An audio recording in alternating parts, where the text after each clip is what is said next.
एक साथ जवाब लेंगे। हाँ, सर मेरा सवाल आपसे है कि आप कह रहे हैं कि किसानों के लिए ये करा वो करा, वहाँ तो अमेठी में गांधी परिवार ने किसानों की जमीन हड़प कर वहाँ गेस्ट हाउस बना लिया, 632 रुपए किराया दे रहे थे किसानों को, अब वो खत्म हुआ है। और आप कह रहे हैं कि भारत जोड़ो यात्रा, अब आप ये बताइए कि भारत जोड़ो यात्रा में राहुल गांधी ने कितना काला धन खर्च कर दिया। और बेरोजगारी की बात कर रहे हैं आप, तो बेरोजगारी अब काम दाम कुछ है नहीं, अब राहुल गांधी खुद बेरोजगार हैं तो उनको लग रहा है कि सभी बेरोजगार हैं। फिल्म सिटी कब बंद करते हैं रहोगे? क्योंकि हम सारे फिल्म मेकिंग की स्टूडेंट्स हैं यहाँ पे, हमको उत्तर प्रदेश में ही रहकर फिल्में बनाए और सबसे अच्छी फिल्में बनाए और हॉलीवुड से भी ऊपर जाना है हमको। नेक्स्ट इंडिया कभी आप बोलते हैं कि हमें अलायंस की जरूरत है, तो अकेले मतलब कांग्रेस खुद ही इतना कंफ्यूज क्यों है अपने मुद्दों को लेकर? आपका बीजेपी का ओवर कॉन्फिडेंस ज्यादा हो रहा है क्या? ये आपका 2024 के इलेक्शन में सबसे ज्यादा ड्रॉबैक कहला सकते हैं? कहला सकता है ओवर कॉन्फिडेंस, अति आत्मविश्वास। जल्दी पूछ। मेरा प्रश्न यह है कि भारत तो ऑलरेडी जुड़ा हुआ है, और जहां तक कन्याकुमारी से लेके और वो कश्मीर से कन्याकुमारी तक उन्होंने किया, भारत तो कच्छ से अरुणाचल प्रदेश तक किया है। तो क्या लगता है आपको उन्होंने पूरा होमवर्क किया है? क्योंकि भारत जोड़ो यात्रा, भारत तो पूरा भारत है। अच्छा सर मैं आपसे पूछना चाहता हूं कि आपने जैसे कहा कि 25 में से 1% लोग जो बेरोजगार हैं, तो सर जैसे हम बाहर देखते हैं कि इतने लोग वर्क करके आ रहे हैं, बाहर से काम कर रहे हैं, तो सर बेरोजगारी कहाँ से आई? सर मेरा सवाल गौरव भाटिया सर से है कि 2024 की पूरी तैयारी हो गई है। इनका कहना है कि 2024 में बीजेपी आएगी, लेकिन फिर जो नेहा राठौड़ ने सवाल उठाए उसको आखिरकार नोटिस देकर बंद करने की क्या जरूरत है? ठीक है। मैम मेरा सवाल सुरेंद्र जी से है कि आप बार बार ये कह रहे हैं कि महंगाई बढ़ी है और पेट्रोल के दाम बढ़ गए हैं, जहाँ पे आपकी सरकार है आप वहाँ पे कुछ क्यों नहीं करते? चलिए ठीक है। राहुल गांधी पर प्रश्न, भारत जोड़ो यात्रा पर प्रश्न, कांग्रेस की सक्षम है नहीं है, सब पर प्रश्न जवाब दीजिए। सबसे पहले तो जो सबसे अच्छी बात इन्होंने कही, कम से कम आज मेरे को अच्छा लग रहा है कि सवाल कांग्रेस से हैं, तो इसका मतलब विश्वास भी कांग्रेस है। ठीक? तो सवाल अगर ज्यादा है, अब आपको 3-4 चीजें मैं साफ बताता हूं। पहली बात जो आपने कही, एक बच्चे ने कहा कि भाई यात्रा, भारत जोड़ो यात्रा पोरबंदर से लेकर के अगरतला तक क्यों नहीं हुई? तो मेरे दोस्त जल्दी ही होगी, और अप्रैल के बाद हम लोग इसका भी आपको निर्णय कर देंगे, बता देंगे। तीसरी बात, आपने भारत जोड़ो की बात करी कि भारत जुड़ा हुआ है, तो भारत को भौगोलिक रूप से दुनिया की कोई ताकत नहीं है कि जो तोड़ सके। जो तोड़ने की कोशिश करेगा हम उसको जान से मार डालेंगे। बहुत साफ सी बात है। जान से मार डालेंगे? हाँ बिल्कुल। अच्छा। जो भारत को तोड़ने की बात करेगा भौगोलिक रूप, भारत आज की डेट में सांप्रदायिक रूप से, भारत आज की डेट में आर्थिक रूप से, भारत आज की डेट में बेरोजगारी के रूप में, जिस तरीके की जो परिस्थितियां चल रही हैं देश में, जब हम विमर्श करते हैं महंगाई का, विमर्श करते हैं बेरोजगारी का, तब हमको हिंदू मुसलमान दिखा दिया जाता है।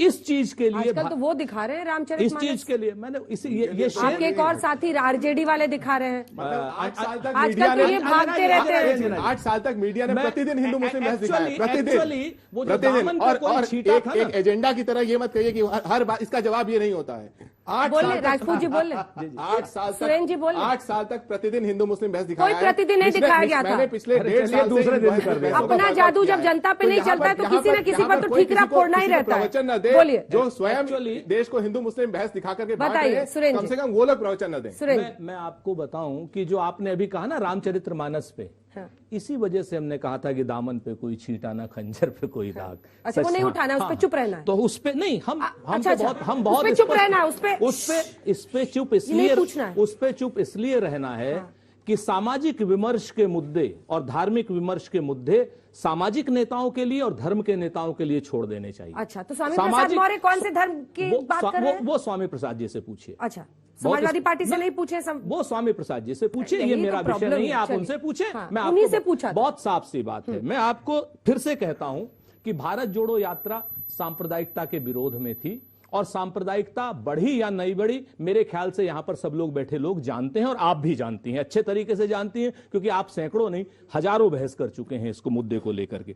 एक बच्चे ने प्रश्न किया था मेरा कि साहब 100 सीटें आ पाएंगी या नहीं आ पाएंगी। तो बेटे एक बात हम बताते हैं कि कोई भी पॉलिटिकल पार्टी, बारिंग यहां जितनी पॉलिटिकल पार्टी बैठी हैं सरतो संघ के हैं, हर आदमी चुनाव जीतने के लिए वो बहुमत के लिए चुनाव लड़ता है, और हम बहुमत के लिए चुनाव लड़ रहे हैं। एक बात। दूसरी बात, कन्याकुमारी से कश्मीर तक और पोरबंदर से लेकर के अगरतला तक इकलौती पार्टी भारतीय जनता पार्टी के सामने हम खड़े हैं, तो हम पूरी तरीके से लड़ेंगे। तीसरी बात, एक बच्चे ने डॉलर की बात करी थी, तो डॉलर 40 रुपए में आएगा ये हमने नहीं कहा था। ये वादा जो था नरेंद्र मोदी जी की सरकार ने किया था, अगर उस वादे को नहीं पूछे क्या? 2 करोड़ रोजगारों के लिए नहीं पूछे क्या? महंगाई खत्म करने के लिए 400 रुपए के सिलेंडर पर किस तरीके का विदंडनावाद होता था, आज 1200 रुपए का सिलेंडर है, कोई नहीं पूछ रहा। नहीं पूछे क्या? पूछेंगे हम सवाल, क्यों नहीं पूछे? और रिसेशन 2007 और 2008 में मनमोहन सिंह जी के समय में इससे भयानक आया था दुनिया में।